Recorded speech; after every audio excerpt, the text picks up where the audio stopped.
Nice. Put your hands together for Amy, man.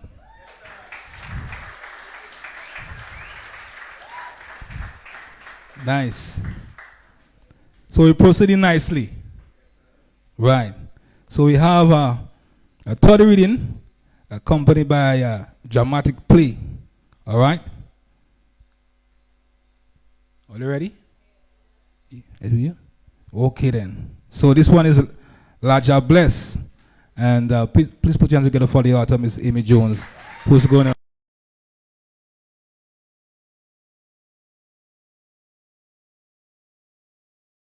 And also the St. Joseph Convent, Grenville Drama Club.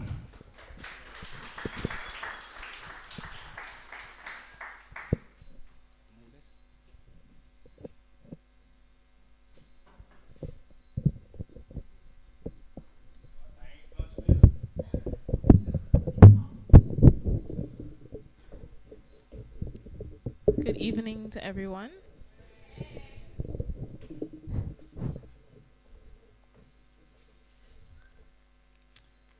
The children continued their chatter, sharing tales of the times they heard people in the village on other parts of the island telling stories of the creatures they had encountered. Of the many stories they shared, Cherry remembered the moment Danisha told her of an experience her father had. It was a moonlight night in Soleil Rouge, sometime in the 70s. 21-year-old Dominic had just left his 20-year-old girlfriend Marisha's house. Marisha lived in Soleil Rouge at the west end of the isle, and Dominic lived in Lanceau-Sapin at the south end of the island, about 30 minutes walking distance. Mr. Dominic had just gotten his license, but he did not yet own a car, so he would walk to and from Marisha's house. The pair had been dating for over a year, and Dominic had promised to propose to Marisha as soon as he had accumulated enough money. On the night in question, Dominic left Soleil Rouge around 9:30 and was journeying back to his home. It was not unusual for him to walk alone. In fact, it was at those times he spent his time thinking about the love of his life, Marisha. About halfway through his journey, Dominic heard what sounded like shoe heel clicking behind him, and the sweet hum of a song he did not know.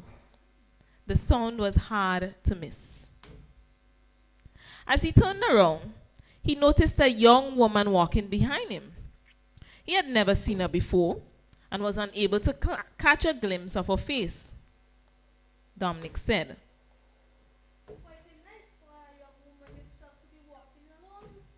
but she did not respond. No response.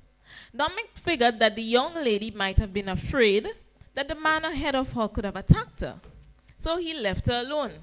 Again, Dominic looked back to see more of the young woman's attire, her physique being defined in the moonlight night.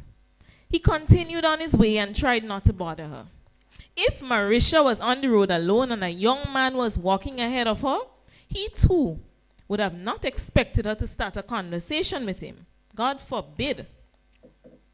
Dominic continued walking, and for the last time, he felt compelled to ask the young woman if she was lost and needed help. He looked back to see her long black hair bouncing off her shoulders of a white dress that hugged her well-defined body. Although he was dating Marisha, he could not help but notice how good her silhouette looked. As the moon shone in the sky, he looked in her direction and asked. No response. He looked ahead, and again he turned around. It was almost like a compulsion. This time, she walked directly under the old streetlight before the St. Martin village, and the unthinkable was revealed.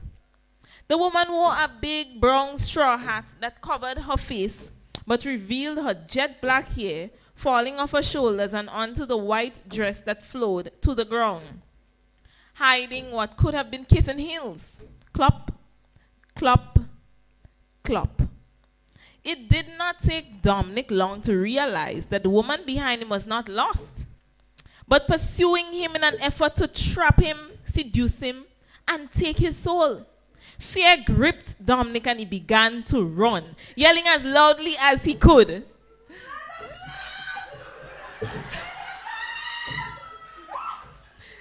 The pace of what previously sounded like heels began to increase, just as quickly as Dominic sprinted away from the zombie.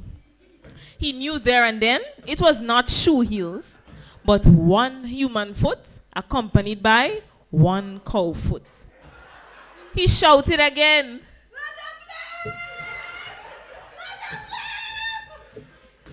Dominic continued to scream at the top of his lungs. In less than a few minutes, the lights in the houses just a few meters away from him were turned on, and people came out into the streets. Just as would be expected, the zombie, not interested in a crowd but in the man ahead of her, disappeared into the moonlight night, leaving Dominic panting uncontrollably and much afraid. The villagers ran towards him with many questions and concerns. They gave him a glass of water and wanted to send him on his way. Yet, Dominic insisted that he was not going to walk the rest of the way home alone. A welcoming family let him spend the rest of the night in a spare room until morning had dawned. Dominic was sure that if he had turned around to assist her, she would have seduced him and put him in a trance, where he would have walked to the riverbank and drowned.